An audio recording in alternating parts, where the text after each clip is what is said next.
Welcome to another episode of The Brand Called You, a podcast and podcast show that brings you leadership lessons, knowledge, experience, and wisdom from thousands of successful individuals from around the world. I'm your host, Ashutosh Garg, and today I'm delighted to welcome a former world champion in martial arts, turned leadership expert and an author from Finland, Mr. Aslak de Silva. Aslak, welcome to the show. Thanks, Ash. Nice to be here. Thank you. Aslak is a keynote speaker, an author, and a podcast host. He's the author of a book titled The Black Belt in Leadership, and we'll talk about his book today. He has been a world champion martial artist and a two-time multinational CEO. So, Aslak, before we come to your book, a few questions for you. You have transitioned from being a world champion martial artist to leading multinational companies. Tell me about your journey.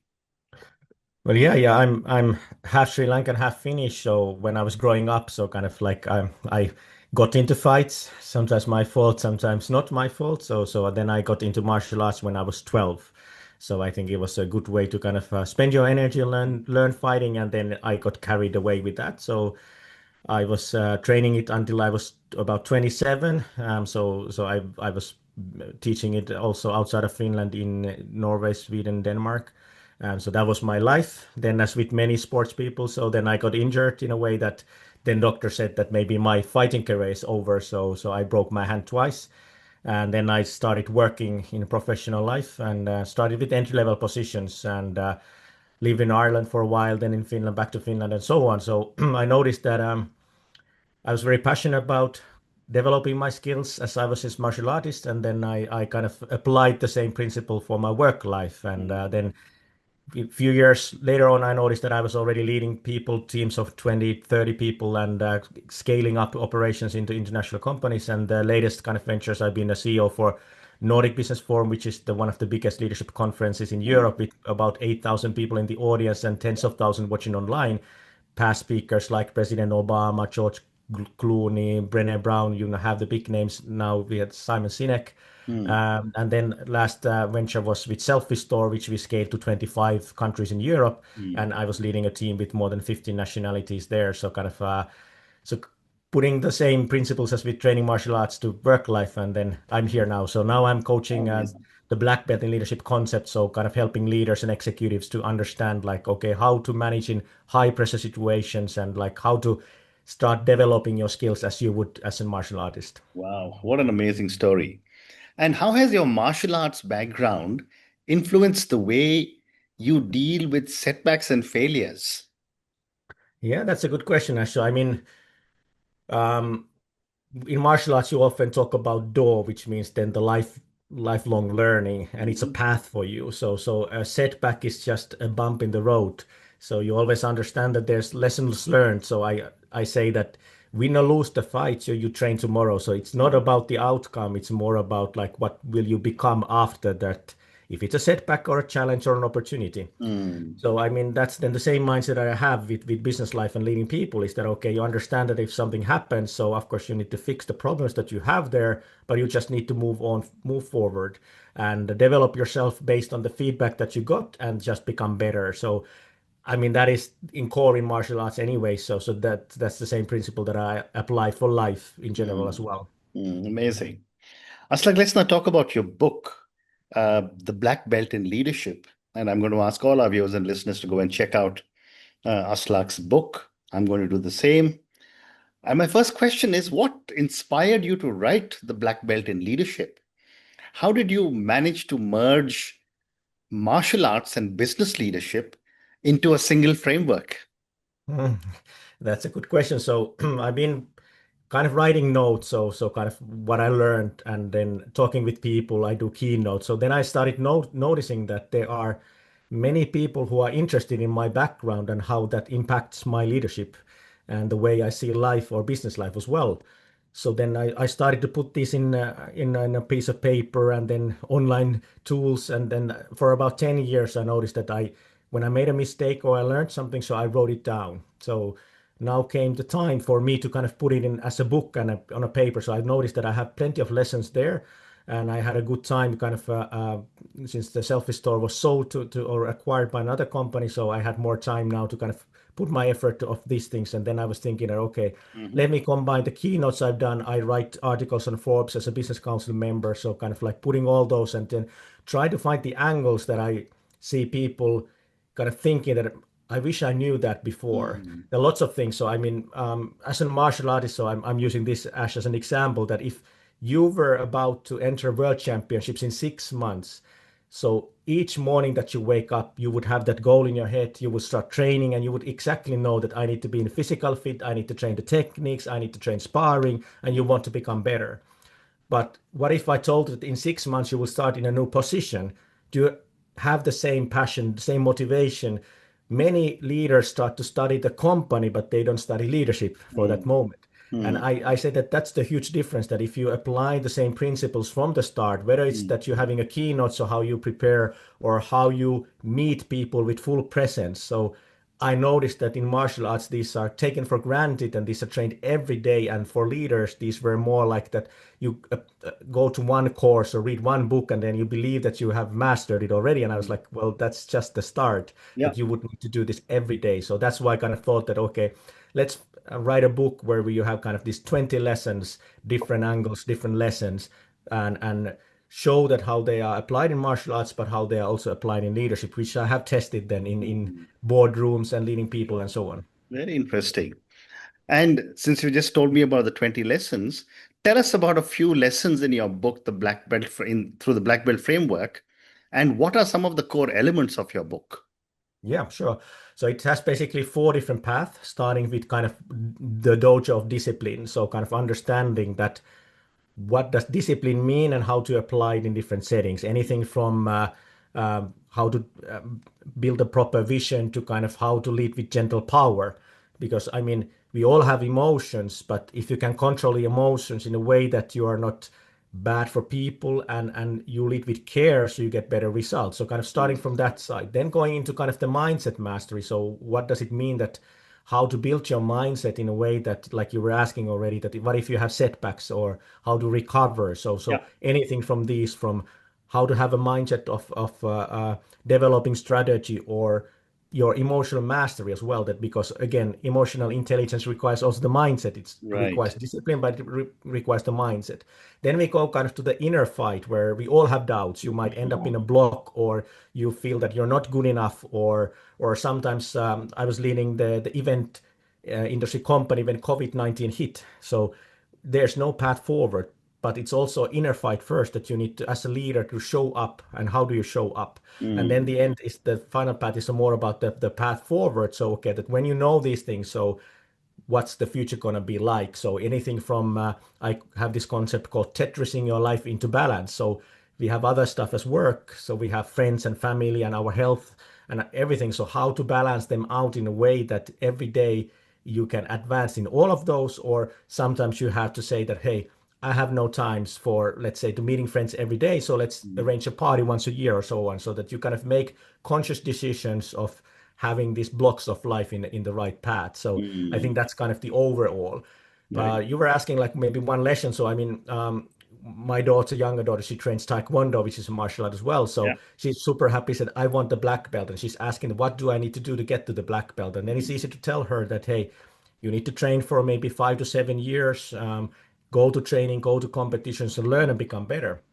And we applied the same, like, okay, what's the vision for when I was working for Self Restore, which is in intelligent vending. Mm. So we had already 3 4 years ago the plan that, hey, we can actually predict the demand of a location. So there's data that it's going to get warm tomorrow or cold, it's raining, and we know that, okay, people buy these things during the lunchtime or something. So we were visioning that, hey, what if the location becomes like a data point that people have a demand to buy something like an umbrella when it's raining, and we Mm. have the self-restores, intelligent vending machines where you Mm. have umbrellas. And so we were working with the vision with the same way that, okay, let's make a bold vision that then it requires data, it requires Right. like right locations, right customers to kind of build it up. And it's easy to buy, people need to know how to buy. And that then kind of took us to be the market leader in Europe, and also kind of getting noticed in the US and Asia as well, that okay, Mm, you understand this business differently than others. So mm, that's again the same way how you build the vision in a way that it kind of is motivating, but you also know what you need to do today and what you need to do for the next 5 years. Great response. Thank you. You also emphasize cultivating a fighter's mindset. What does this practically mean when it comes to leadership? Yeah, I mean, uh, many people think fighters are aggressive, and there are moments when you need to be. But to me, it's there are in a fight there are two things. So first is that don't lose. So kind of like if you have a full contact fight, then you can get knocked out or somehow it's kind of a danger. So the first thing is to Mhm, protect yourself in a way that you don't lose. This then means that you need to prepare in a way that your condition is good enough, you know the techniques, you know the rules, so that you can kind of estimate what's going to happen in the fight and be prepared for that. Then the other part is that win.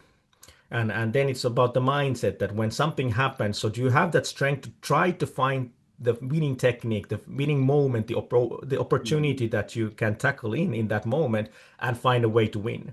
So mhm, when these both are combined, so it means that you're protecting yourself and you're finding ways to kind of improve your condition to win. mhm, And this is often what I see from leaders. It's either or. You're aiming for growth, or you're kind of saving costs, or you're playing it right. safe, or you're trying to kind of be innovating something. But to me, as a finder's mindset, you need this both, and then it's more about timing. So if you have a really bad opponent or the market situation is bad, so maybe it's better to focus on surviving at that moment, but be prepared to win when the opportunity comes. And Mm, this is again when I was leading Nordic Business Forum. So when COVID-19 hit, so of course the physical events were banned, so they were illegal to arrange. So there's no other option than to do online or maybe shut down the company. right. But we started to talk with customers what they need. So we arranged different kind of courses and built webinars and provided more information and knowledge on newsletters. So try to keep them learning what should they do in this situation. And when the COVID was lifted, the events came back. But at the same time, we had a bigger audience, online audience, and the success became better after that. So it was more first surviving and then finding the opportunity to win, and then yeah, full forward from there. So you become stronger in these moments. Fascinating. How can leaders use gentle strength to influence others with empathy while still driving results?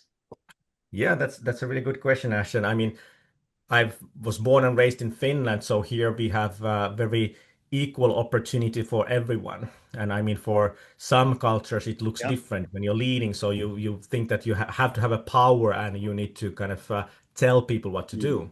But gentle strength means basically that you kind of take people as they are and you accept what they are and then try to find a path together.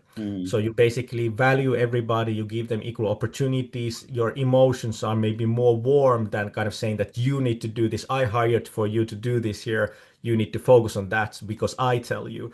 And mm, rather finding the opportunities that the person has and can bring in and take the people as they are. And this is then seen. So we have these kind of surveys that we do. So kind of giving the NPS score or ENPS for people. So with Selfie Store it was 78. So mm. basically means when we had tens of people in there, different nationalities. So almost everybody recommends the workplace to Yeah. outside so that they're so happy. And this then comes from not that you lead everybody the same way, but you lead everybody the way they need to be led.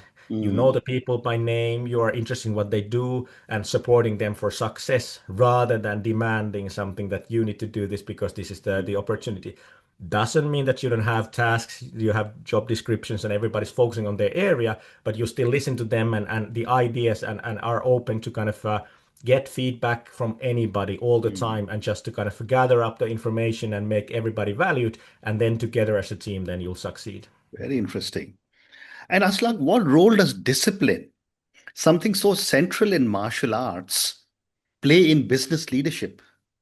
Yeah, I mean, discipline basically means that you are willing to do the work every day with the high quality. Yeah. So you don't kind of let it down. So to me, what people love from the leader is that they know how they're going to behave, the leader. Mm, So there are no surprises. They love that every day is kind of pushing forward. And discipline can be used in a way that, okay, that let's kind of be optimistic every day and try to find the solutions, the opportunities, so that every day you ask the same way. It can mean also that you show up as a leader every day with a smile. So to me personally, it was a problem that I didn't kind of understand that my face often looks pretty kind of timid or kind of that I'm not paying attention. But Mm, as a fighter, you kind of relax your face and you're prepared. So it mm, took me a long time to understand that, okay, whenever I come out from a meeting or something, so if I smiled, so people were more happy around me. So then it means that every day I need to understand that when I meet people, so I need to look friendly and happy. yeah. So then they are also happy.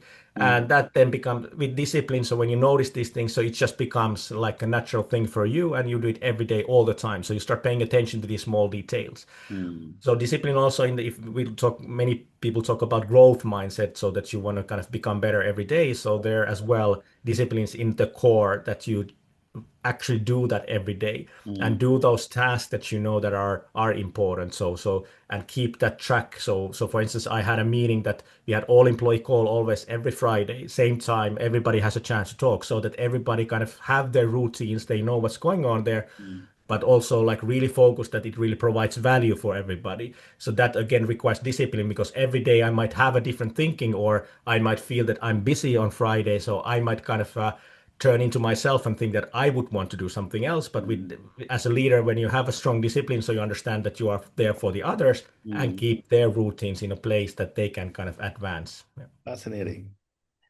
How can leaders build unshakable resilience in unpredictable business environments? Because resilience is another very key factor of Mm. martial arts.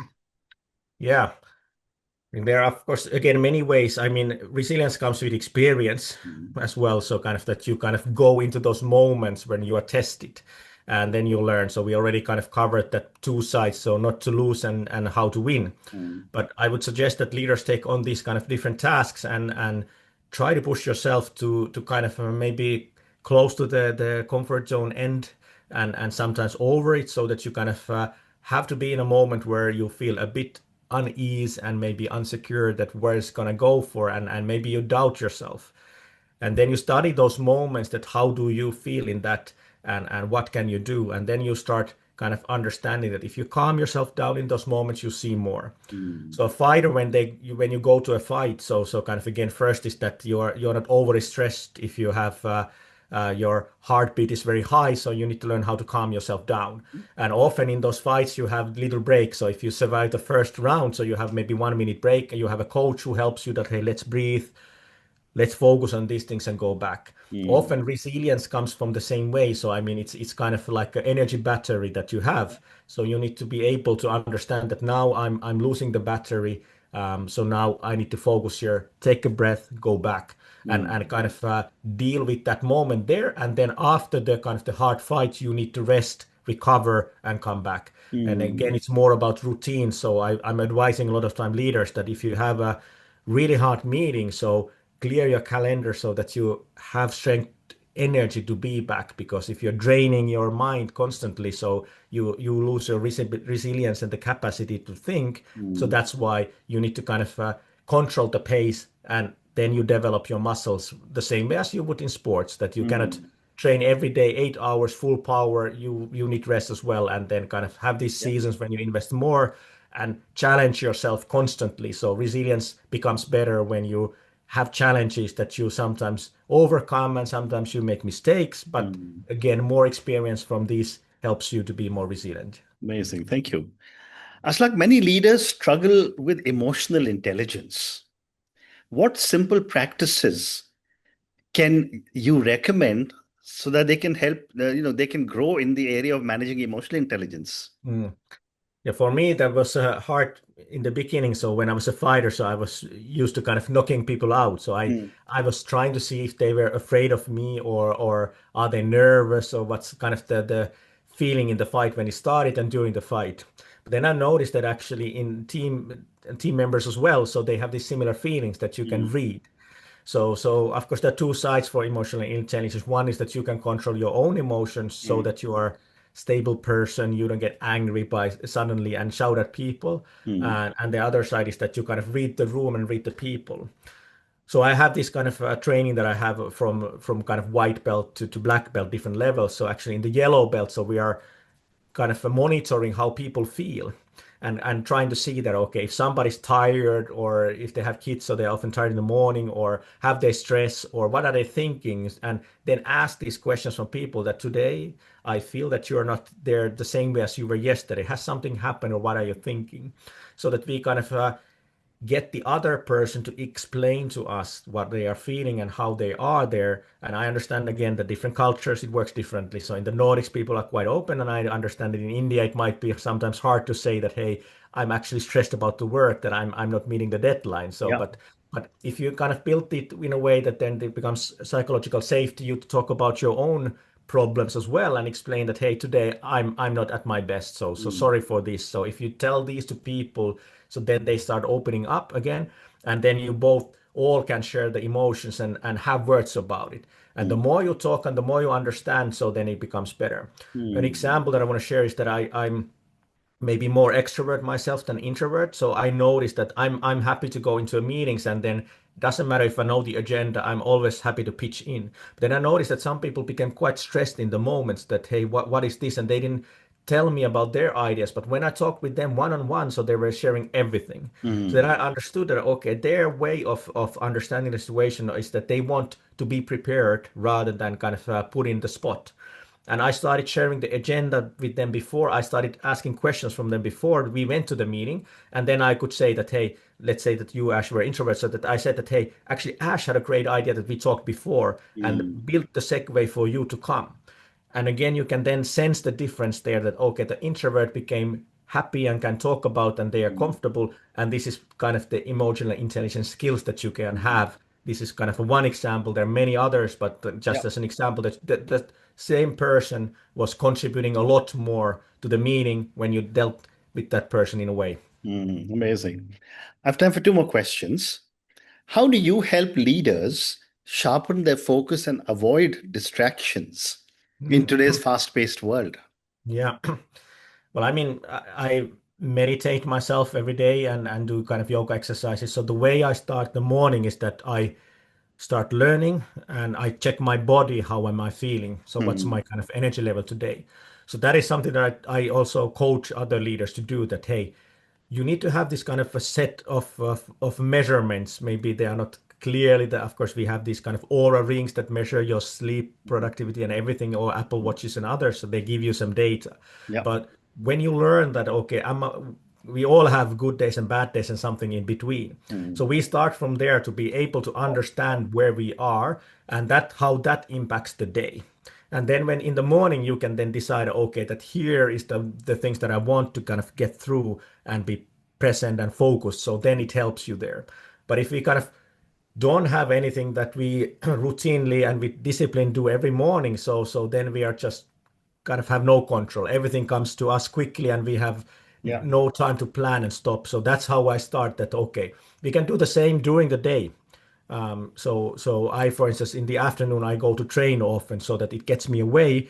I kind of clear the clutter of my thinking and come with fresh mind back to Yeah. work if needed, or if not, so I'm already started recovering for the next day.